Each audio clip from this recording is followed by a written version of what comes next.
السلام عليكم، ازيكم يا احلى متابعين في الدنيا؟ عاملين ايه؟ يا رب تكونوا بخير وصحة وسعادة. النهاردة انا جايلكم بطريقة عمل المحشي بكل التكات والتركات اللي ان شاء الله هتطلعهولك ناجح جدا. بس قبل اي حاجة نسمي الله ونصلي على الرسول.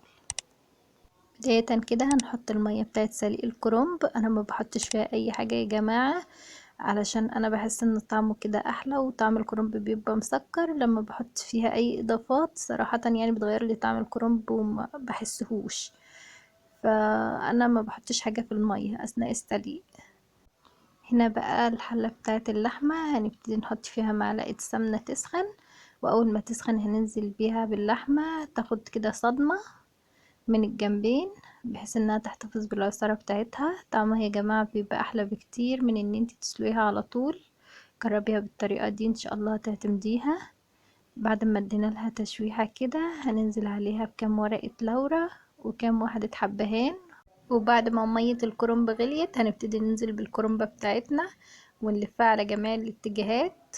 وهنا البصل بعد ما خد لون حلو كده هننزل عليه بمعلقتين صلصة ونديله تشويح. ودي بقى اللحمة بتاعتنا بعد ما اتشوحت هننزل عليها بالخضار، فلفل وطماطم وجزر وبصل، وهندي لها تقليبتين. والصلصة بتاعتنا هننزل عليها نص كيلو طماطم مفروم عليه قرن فلفل حراق احمر علشان نحتفظ باللون بتاع الصلصة. وهنبتدي بقى نطلع الكرنب بتاعنا بعد ما اتسلق واحدة واحدة كده. نتأكد ان كل ورقة بنطلعها يا جماعة خدت السوا المظبوط، لا هي نية ولا هي مستوية زيادة عن اللزوم. هنبتدي بقى ناخد شوية كده من الخضار بتاعنا على جنب قبل ما نحط المية، ننزل بالمية بتاعتنا. والشوية اللي هناخدهم على جنب دول هنحطهم في أرضية الحلة بتاعة المحشي، بتديها نفس جميل جدا يا جماعة. حاولوا تجربوا الطريقة دي وإن شاء الله تعتمدوها. هننزل بقى بالمية بتاعتنا على حسب كمية اللحمة، وهننزل بشوية فلفل أسمر وشوية كمون وشوية ملح ورشة جوز الطيب، بس هي ما ظهرتش في الكاميرا. الصلصة بتاعتنا هننزل بالملح وفلفل أسمر وكمون وسبع بهارات وشوية بابريكا، وهنبتدي نقلبها ونطفي عليها. وهنيجي بقى للخضار بتاعنا هنتبله بشوية ملح وفلفل أسمر وكمون، وهنفرده في قاع الحلة وهنحط عليه شوية خضار. وهنا بقى بصلاية وفلفلاية قطعتهم ناعم ونزلت عليهم بفلفل أسمر برضو وكمون وشوية ملح وتبلتهم كويس. وهنزل بقى بشوية الرز والخضار والصلصة بتاعتي، وهبتدي ان انا اقلب الخلطة بتاعتي كويس. شايفين بقى ما شاء الله الخلطة شكلها عامل ازاي؟ يعني مش هقول لكم جميلة وبتاع، هي باينة قدامكم في الكاميرا، يعني مش محتاجة ان انا اتكلم عنها. والطعم والريحة انا هسيبكم بقى بنفسكم تجربوا وتقولوا لي ايه رأيكم في الكومنتات. هبتدي بقى الف المحشي بتاعي. شايفين بلفه ازاي؟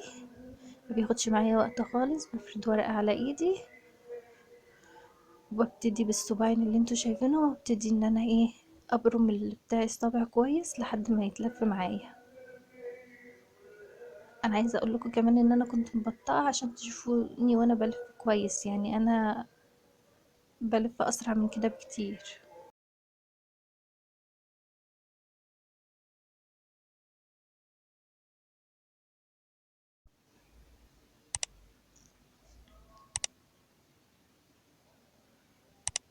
بعد بقى ما لفينا المحشي بتاعنا هنغطيه بكام ورقه من اللي باقيين بحيث انها تظبط التسويه وكمان ما تخليش المحشي بتاعنا يفك. وهننزل بقى بالشوربه بتاعتنا. ودي معلقه صلصه كنت سايباها على جنب، حطيت عليها شويه شوربه وهوزعها على الحله من فوق. ودي اللحمه بتاعتنا اديتها كده تشويحة على الجريلا عشان تاخد لون جميل وطعم، بتدي طعم روعة صراحة. شايفين بقى المحشي؟ شايفين الجمال ما شاء الله؟ مش عايزة اقول لكم الطعم والريحة كانوا عاملين ازاي. انا هسيبكم زي ما قلت لكم تجربوا نفسكم وتحكموا. ولو وصلتي بقى معايا لحد هنا وعجبك الفيديو، يا ريت بقى ما تنسونيش في اللايك والاشتراك في القناة وتفعيل الجرس عشان يوصلك مني كل جديد. واسيبكم بقى في رعاية الله.